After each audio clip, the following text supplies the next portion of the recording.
ما سمپل پوښتنه د عقیده بخش کې چې د الله تعالی مثلا موږ دا یونیورس او دا هر څه پیدا کړي د ځمکه او اسمانونه نو دا دې سوال پوښتنه موږ کولی شو چې مثلا موږ دې جواب پیدا کړو چې ولې الله تعالی موږ پیدا کړي او ول دا مثلا څوک په مشرق کې دي څوک په مغرب کې دي نو هغې لګې د دنیایي کارو کې مصروفه دي نو دا یعنی څوک د آخرت لپاره لګې دي کار کوي او دا یعنی موږ دې پوښتنې جواب پیدا کولی شو چې ولې الله تعالی دا هر څه پیدا کړي ولې موږ پیدا کړي. جزاک الله خیر. ورو پښتنه دا ده چې الله سبحانه تعالی موږ ولې د دنیا کې پیدا کړي یو یعنی د دې ضرورت څه و بیا ولې موږ دونه تکلیفات باندې تېرېږو او ولې داسې دی. انشاءالله چې دغه بحث په سورې بقره کې تاسو یې ولولئ په 15 آیات کې هغه نه دې خواته هم شوی دی کله چې ملایکه الله سبحانه پوښتنه کوي چې تا آدم علیه السلام ولې پیدا کړې الله سبحانه چې زه په هغه شیانو پوهېږم که تاسو نه پوهېږئ.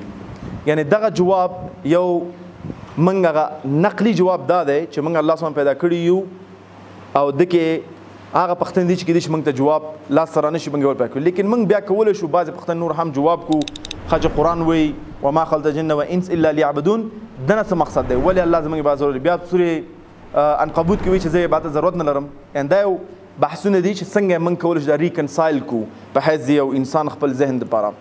دو باندې ما هم ډیر فکر کړی دی چې ولې موږ الله پیدا کړي یو لیکن دکې ایډمن همبل یو فلسفر دی چې هغه ډیر ښایسته جواب ورکوي. هغه وایي انسانیت په حقیقت باندې خرڅ شوی دی. ته که چېرته د حقیقت خپل وپېژنې چې دا زه پیدا شوی یم او بیا ورسره مخکې لاړ شي نو ته به یو ځای ته ورسېږې او که ته ووایې چې زه ولې خرڅ شوی یم یعنې د هغه فلسفه ته به هېڅکله جواب لاس سره نه زه حکمت په دې کې دا وایم حکمت دا د ورونو خویندو چې موږ کوم خپل ځان ته فکر کوو که چېرته یو ماشوم بیخي چې یو ماشوم وي او ډیر زیات سهولتونه سره وي یو بل ماشوم چې هغه سهولت نه وي او بیا سهولت کې شي کوم یو کس د سهولت نه ډیر خوند اخیستی شي یو شو.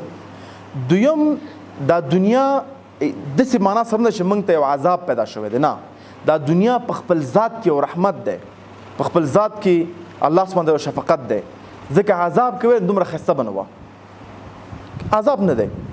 نو موږ یو سفر نه چې کوم زه کله وتم چې رحمان او رحیم سفر چې یو سفر چې کله یو ماشوم د مور په ګیډه کې وي چې کوم ته رحم وایي او دا ډایرکټ جنت ته لاړ شي صحیح دی دا به خوند جنت نه واخلي لیکن هغه کس چې لږ تکلیفو تېرېږي او بیا جنت ځي هغه جنت ډېر خوند اخلي.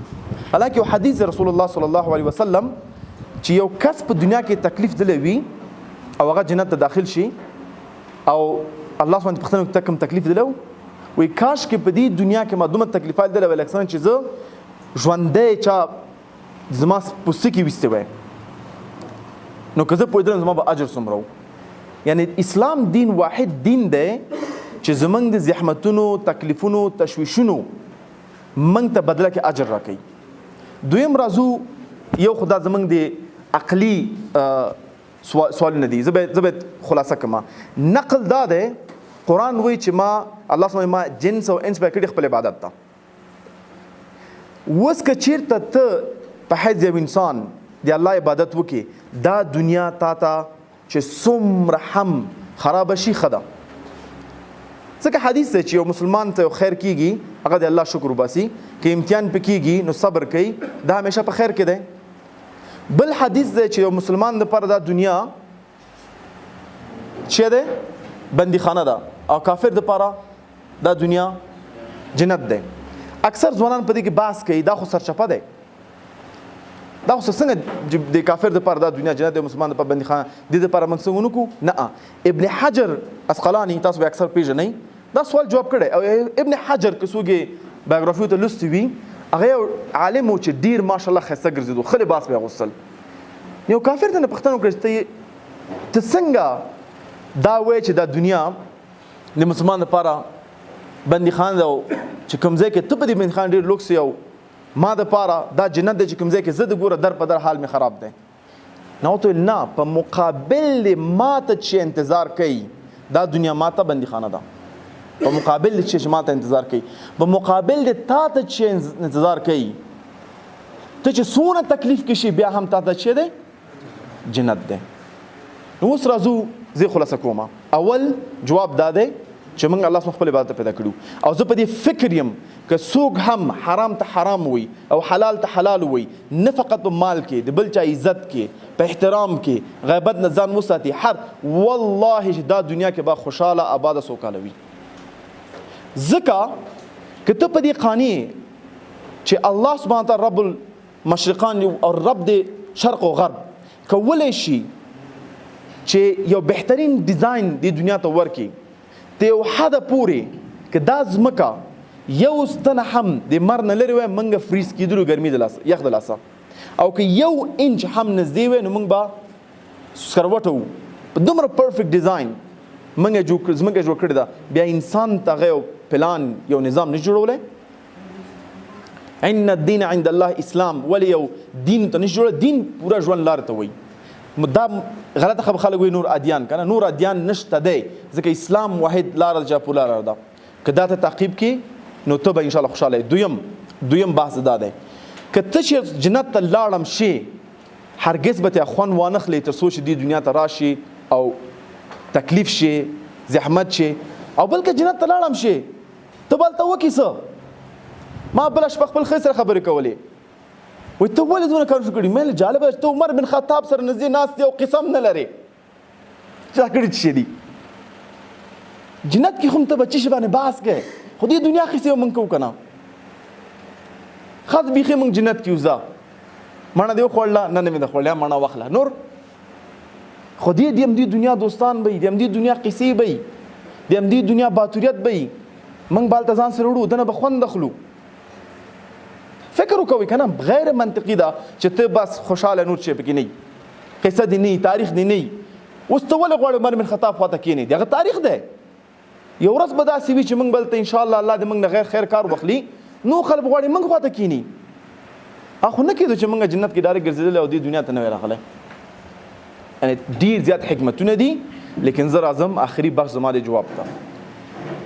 اسلام واحد دین دی چې د دې پوښتنې جواب ورکولی شي. واحد دین اسلام دی، واحد. 4200 ادیان دي په دنیا کې او 4 غټ دي، 4 یا 5. زه به د هر یو جواب درکم چې دا نور ادیان څه وایي، د دې سوال جواب به راکړي. اول به راشو بدیزم ته. بدیزم هیڅ نوع جواب د دې سوال لري نه. هغه دا وایي چې 5 فلسفې دي، تفصیل کې نشم تللی، تاسو کولی زما د علامه تلویزیون برنامه وګورئ، اسلام د ساینس او منطق نظر نه. جواب دا دی چې موږ پیدا شوي یو، هر هغه شی چې موږ ته ارزښت ورکوي هغه زموږ خدای دی او ملکي او قصه ختمه. فقط بعضې کارونه دې هغه مه کوه، په خپله یو فلسفه ده بلکې ژوند لاره نه ده. راځو هندویزم ته. هندویزم هیڅ نوع انسان ته جواب نه لري چې موږ پیدا شوي ولې یو، عدل چیرته دی او انصاف چیرته دی. زه ته مثال درکم، یو انسان ولې باید دلته قتل ونه کړي؟ اسلام د جواب ورکړي چې ولې قتل، ځکه آخرت سره یو ځای کړی دی. یو مور چې یو اولاد لاسه ورکو، میړه لاسه ورکو، زلزله کې راغله، اسلام دی ورته جواب ورکوي. نور ادیان ته جواب نشي ورکولی. هندویزم چې وایي، هندویزم 2 جوابونه لري، یو الترومایفزم دی او بل پنرجنم دی. الترومایفزم څه ته وایي چې هر څه خدای دی، نعوذ بالله، او که ته چې د دې ژوند کې ښه انسان وي نو ته بیرته انسان پیدا کېږي، نو حیوان پیدا کېږي. سپی هغه دا کېدی چې تیر ژوند کې زما چېرته میړه، نعوذ بالله. ګیدړ، دا ټول دوی د حیوانات دي او دا غیر منطقي ده.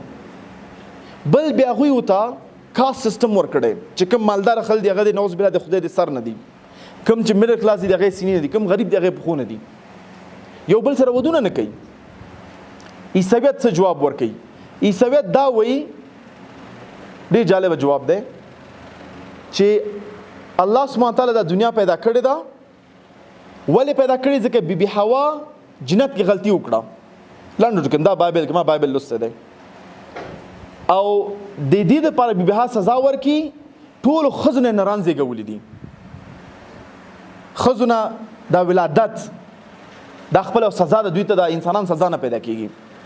دې دپاره چې دا انسانیت وبخل شي، خدای خپل نعوذ بالله زوی ولیږو او بیا هغه دار ته وخېجو.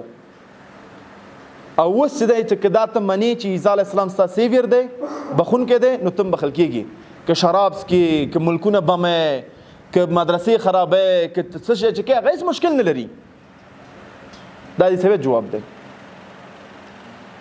د یهودیانو جواب شی دی چې موږ انتخاب شوي خلک یو د خدای سپیشل هغوی حتی دعوت نه کوي په دې خبره هستئ جویش دعوت نه کوي هغه وایي چې سپیشل څوک چې د ښځې یهودي ښځې نه پیدا کېږي هغه یهود دی څوک حتی بدلېدی هم نشي او دا نور انسانان څه چې دا ټول زمونږ لکه څنګه چې حیوانات زمونږ دپاره استفاده کېږي دا موږ دوی استفاده کوو او همداسې کولی شو لاړ شو زوراسټرنزم ته همداسې کولی شو موږ سیکیزم ته لاړ شو فارسیزم ته لاړ شو لیکن لنډ دا دی چې دا هیڅ یو ادیان تا ته جواب نشي درکوي بلکې اسلام د ټول جواب درکوي او بیا هم بعضې پوښتنې رسول صلی الله علیه وسلم نه خلکو کولې هغه ته ویل نه چې الله ته اجازه کړې هغه کوه کوم نه دې کړې هغه مه کوه خپل ژوند کوه یعنې ډېرې پوښتنې چې مثلا الله سبحانه اوري څنګه اوري غټ غوږ لري دا زموږ د مسلمانانو تعریف نه دی متوجه سئ نو لنډ امید لرم ستاسو سوال مې جواب کړی وي ادیانو ادرس ځکه جواب ومه چې په دې پوه شي چې موږ یو سوال جوابو که نه موږ چې دل بازار ته لاړ شو 1 کیلو غوړي راوړه نو تاسو سره باید کیلو وي چې ته 1 کیلو غوړي راوړې که نه نو که چیرته بل هیڅ یو فلسفه نظریه تا ته جواب نه درکوي نو د اسلام جواب واحد جواب دی چې هغه باید قبول شي ځکه حقیقي جواب دی جزاک الله خیر امید لرم ستاسو سوال مې جواب کړی وي